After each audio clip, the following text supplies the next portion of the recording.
Praise the lord. దేవుని పరిశుద్ధ నామములో మీకు హృదయపూర్వక వందనాలు తెలియజేస్తుంటున్నాం. దావీదును దేవుడు గొర్రెల వెంబడి తిరుగుచున్న దావీదును తీసి ఇశ్రాయేలు ప్రజలకు న్యాయాధిపతిగా చేసిన విధానాన్ని, ఎంతగానో బ్లెస్ చేసిన విధానాన్ని 2వ సమూయేలు గ్రంథం 7వ అధ్యాయము 18లో మనం చూస్తున్నాం. దావీదు పలుకుతున్న మాటనే మనం అక్కడ చూస్తున్నాం. చూడండి, యెహోవా ఇంతగా నన్ను హెచ్చించుటకు నేను ఎంతటి వాడను, నా కుటుంబము ఏపాటిదని దావీదు పలుకుతూ ఉంటున్నాడు.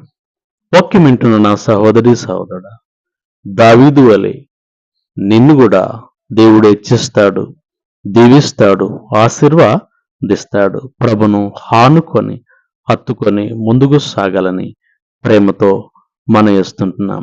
God bless you.